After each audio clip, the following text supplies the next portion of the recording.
Ken Jombang. Tapi dia bukan aparat. Ini Sambo ini pembunuhan berencana dan dia adalah aparatnya aparat sebenarnya. Makanya hukuman maksimal ini bisa jadi hukuman mati.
Sambo sudah sidang nih, dia kan mengajukan eksepsi ya bang, dan juga saksi yang lain juga mengajukan.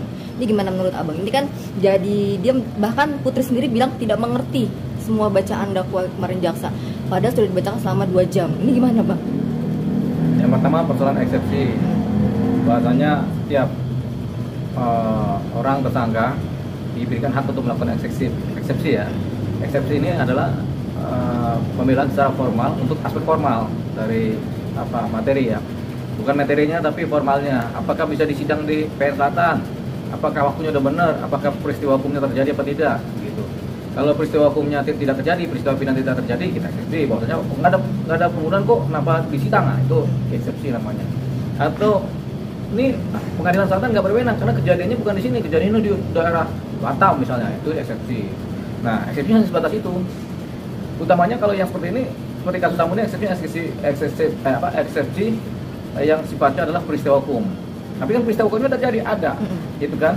Patut diduga ada terjadi dan memang saksi sudah, sehingga ya memang ditolak oleh majelis hakim. Baik Sambo, baik Putri Chandrawati itu eksepsinya ditolak semua kan. Nah, yang nggak eksepsi kan beberapa juga kan, yang Eliezer, ini kan nggak eksepsinya. Itu jalan ke materi pokok perkara namanya kan, gitu. Terus kalau bicara Putri malu, nggak mengerti, ya gimana dia mau mengerti? Dia kan orangnya pemalu. Dengar aja BAP aja atau dengar dakwaan aja dia malu-malu. Ya gimana ngerti? Yang pasti nggak mengerti. Dia aja bilang saya nggak mengerti Pak Hakim. Ya kan malu. Coba kalau dia berani pasti dia dengerin tuh. Kan soalnya kan dia malu. Malu aja soalnya dia itu. Dia sempat juga mengajukan ingin pindah tuh bang, katanya ke Makobrimob, nggak mau dijari kata dia gitu. Tapi kan dari pihak hakim tidak menyetujui dengan alasan katanya biar deket sama anaknya loh. Kata hakim bukannya lebih deket di sini kata hakim gitu. Akhirnya kan nggak disetujui gitu. Dan dia minta anaknya bisa tiap hari juga jenguk dia. Hakim tidak menyetujui. Dikasih waktu 2 minggu sekali. Bahkan pengacaranya katanya kesulitan juga untuk menemui dia. Kata jaksa boleh ada aturannya tapi jam kerja kata jaksa seperti itu. Tuh udah bener hakim dan jaksa. Jadi memang sebenarnya persoalan pidana itu seperti itu. Orang yang dipersangkakan melakukan tindak pidana itu memang dibatasi hak-haknya ya. Baik hak bertemu orang, hak kemudian dengan anak. Banyak kok itu yang dipidana itu yang baru tersangka terdakwa itu yang lagi sidang itu kan nggak pernah ketemu orang tuanya, nggak pernah ketemu anaknya. Banyak itu. Diberinya cuman ada jam kerja di mana waktu besok itu dipergunakan. Ya, itu harusnya. Karena ada waktu besok gitu kan. Kayak di mana di rumah tahanan Salemba kan ada waktu besok jam sekian sampai jam sekian, kan ada itu boleh kok itu. Jadi itu nggak usah ditanyakan di persidangan karena bukan material itu. Jangan kalau istri ngomongnya sama suami. Lalu bang kemarin Eliezer juga kan dia tidak mengajukan eksepsi ya, tapi dia meminta dari saksi dari keluarga Joshua dihadirkan semua, diminta minggu depan. Oh iya, nggak apa-apa. Namanya juga dia minta pembelaan kan, dia minta kesaksian kan. Siapa tahu orang tuanya dengar kejadiannya, kemudian si pacarnya juga dengar kejadiannya, menceritakan sebagai saksi yang mendengar langsung kan apa yang terjadi kan. Kan Eliezer pasti cerita ke pacarnya seperti itu. Jadi biar pacarnya bicara bla bla bla, ini kan meringankan dia. Apakah Eliezer kemudian lepas dari hukuman? Itu pertanyaan berikutnya kan. Jawabannya tidak. karena Eliezer adalah pelaku utama ya, termasuk yang kemudian sebagai pelaku yang melakukan gitu, yang melakukan tindakan fisik gitu. Tapi dengan adanya saksi dari pihak keluarga Joshua nanti datang, apakah akan meringankan dia? Oh ini dari Joshua minta ada saksi gitu ya? Dari Eliezer minta keluarga Joshua dihadirkan. Oh, keluarga Joshua. Oh. Ada 12 orang tuh minta dihadirkan. Ya nggak apa-apa, dihadirkan untuk membuat terang persoalan kan. Udah benar dia minta dihadirkan supaya buat terang persoalan ya. Gitu sih keluarga Joshua kan. Nah, nanti kan Eliezer juga ada keluarganya nangis-nangis minta maaf. Itu pasti tuh, coba ada kalau ada keluarga itu. Pasti nangis, ya kan? Itu adalah salah satu perilaku fisik di mana ekspresi minta maaf di depan orangnya langsung itu adalah permohonan maaf yang sebenarnya, yang kemudian bisa dinilai oleh hakim yang untuk meringankan hukuman. Oh, bisa itu Bang? Bisa. Gitu.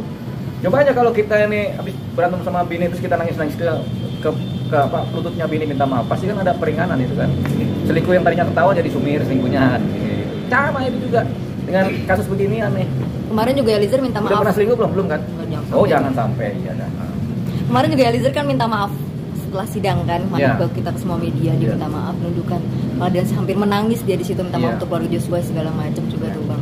Itu sampai datang pendukung, dia punya pendukung, walaupun di sini pro kontra ya Bang, ini tersangka kok ada yang mendukung gitu. Dia kan kalau harusnya jangan begitu juga, walaupun mendukung ya mendukung pasif lah ya. Kalau mendukung gitu kan sama kayak menafikan korban juga sama keluarganya, ya kan. Dia begini, aku mau buka cerita ya. Eliezer ini, seandainya skenario-nya yang pertama terjadi dan dia nggak ketahuan, dia kan pasti naik pangkat. Yang kedua dia pasti terima uang 1 miliar. Uangnya buat apa 1 miliar? Bisa jadi uangnya buat kawin, buat dibangun rumah, buat apa? Kan begitu coba. Kalau dia nggak ketahuan kan? Ya kan udah mau ketahuan dan ketahuan aja dia udah ngaku aja deh, pasrah deh, akhirnya kan begitu kan minta penyelamatan kan, dan dia bertobat di situ kan di ujung kan. Coba kalau terjadinya nggak ketahuan skenario-nya Sambo yang berhasil, Sambonya bisa jadi Kapolri, si Eliezer juga mungkin pangkatnya juga sekolah lagi atau jadi kapten atau kompol kan bisa jadi begitu kan. Nah inilah namanya jalan Tuhan supaya itu tidak terjadi. Dan Eliezer kemudian setelah di ujung dekat-dekat goncang dia belok. Ya daripada gue ikut kejebur di sana, gue kemarin dah siapa tahu selamat kan begitu. Itu kejadian dengan Eliezer kan. Makanya kita juga ya sudah fair aja. Memang dia melakukan kok pembunuhan itu atas perintah.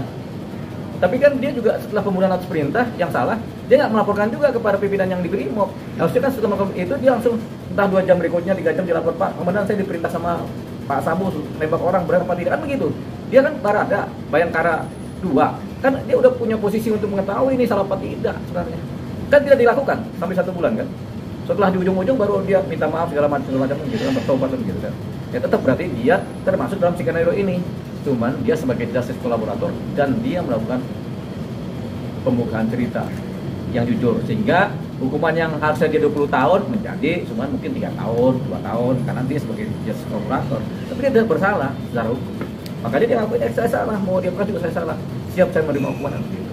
Tapi dia lolos dari hukuman pembunuhan berencana yang 20 tahun tadi kan. Dia amannya di 2 tahun 3 tahun penjara palingan. Atau malah bulanan hitungannya.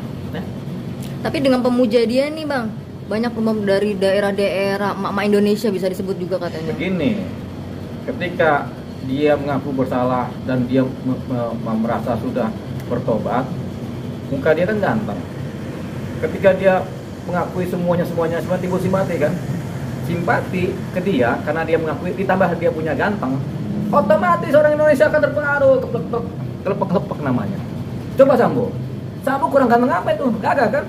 Tapi karena dia nggak mengakui perbuatannya belok-belok, simpati hilang, yang timbul antipati, gantengnya tenggelam, ya kan? Sehingga dia nggak timbul orang kelepek-kelepek, gitu. Atau dia datang Sambo itu, percaya nggak? Tapi salah nggak sih Bang, ini kan tersangka, tapi dipuja-puja malah di negara kita. Ya itu dia, salah nggak salah relatif ya. Tapi kita sudah ngasih cerita itu, jadi kita juga jangan terlalu memuja orang Indonesia kan gampang simpati. Itu dia persoalannya. Apakah itu dipersalahkan orang Indonesia yang gampang simpati? Nggak bisa juga, karena emang karakter Indonesia begitu, gampang ikut terbawa arus. Kita contoh perkaranya Lesti Bilar kan, semua orang, padahal itu perkara rumah tangga biasa. Semua orang terpengaruh, ikut kepo, ikut.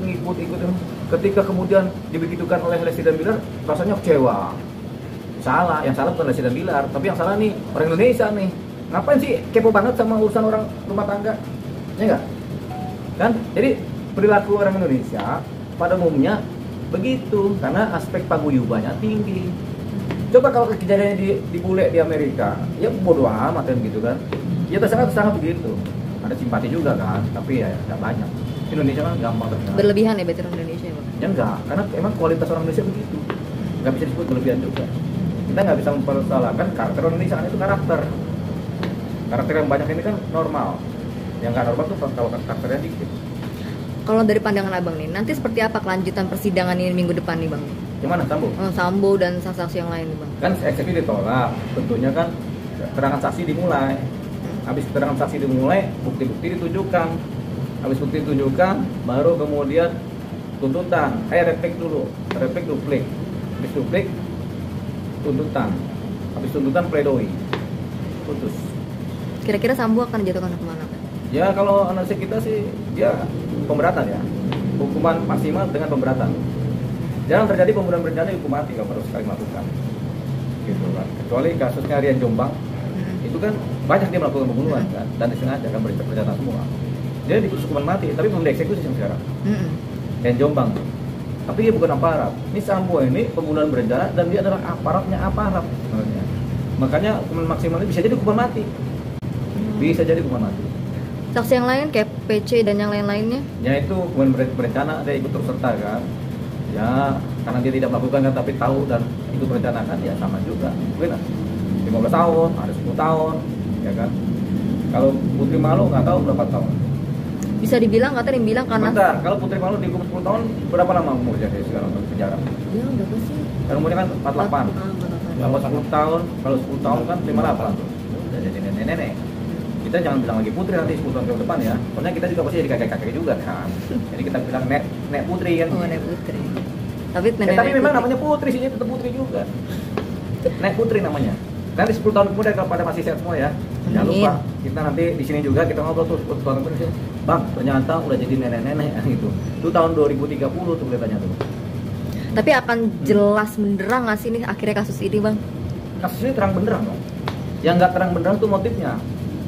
Kalau pembunuhan berencana terang benderang, tapi ketika kita bicara motif tidak bisa terang benderang karena motifnya gelap, sampai sekarang gelap.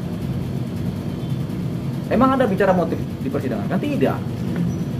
Di persidangan tuh yang kasus di Magelang tuh pembela udah bilang ada cerita begini, jaksa juga diem aja tuh, nggak ngobrolin itu, nggak dibawa ke situ. Jadi pembunuhan berencana itu ya cuma terjadi di duren 3 aja. Dia merencanakan apa, Kalau motifnya kan bebas, bisa apa aja. Kita mana tahu sih motifnya? Kan nggak ada yang tahu. Kecuali ada saksi lain yang non tersangka cerita baru ketahuan motif. Tapi ini kan tersangka semua.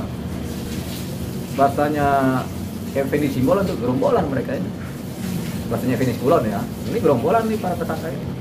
Ini akan panjang nggak bang? Karena dibilang katanya saksinya aja ada sekitar 60-an orang. Ya panjang dong. Satu saksi aja bisa 5 jam 6 jam. Ya 2 jam lah paling rendah. Saksi ditanya, lu tinggal di mana? Lu sama siapa? Itu udah pertanyaan. Kalau dia pernah jawab panjang itu. Apalagi kalau pengacara juga ikut tanya ngaco-ngaco. Jaksa ikut tanya juga macam-macam. Oh panjang. Diikutin juga nggak selesai. Yang ada teman-teman wartawan tiap hari nongkrong aja sembari duduk lesehan itu kan di pengadilan kan capek, tongah. Itu bisa tahunan ya bang ya? Hah? Bisa tahunan ya perkara ini? Perkara ini kapan 2 bulan? Apa jalannya proses persidangan? 2 bulan lah paling lama. 2 bulan kan cepat ini.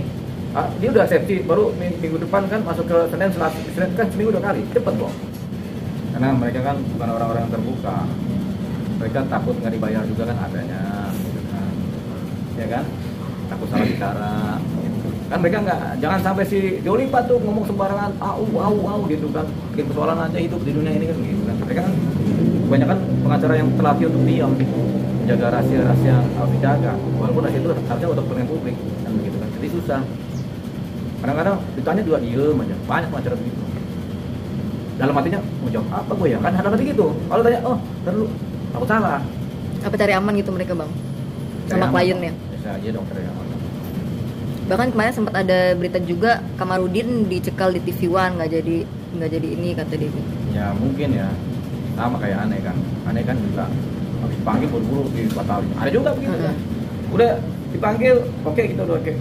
Sejam kemudian bang, sorry bang, batal bang. Ada, bukannya nggak ada. Ya orang-orang kayak kami gini seringkali dicekal sama TV mainstream. Tapi kebanyakan diterima sama YouTuber kan. Berarti di boykot bang? Hah? Di boykot berarti? Biasa pakai boykot, lama-lama kita bikin TV sendiri dong, kita kaya. Bang ada yang bilang Sambo bukan lolos bang, paling minimal 20 tahun, bener nggak sih bang? Minimal 20 tahun itu maksimal itu namanya. Sambo dihukum 10 tahun penjara pun capek dia, umurnya 60, dengkul. Iya. Aku jalannya, kan dia jalan olahraga nanti kalau di penjara mah. Tapi ntar pengurangan tiba-tiba jadi 5 tahun. Ya enggak, nanti kan dikontrol, ini kan gila aja 5 tahun, kan nanti kan diranin lagi. Gitu. Jangan lupa subscribe dan nyalakan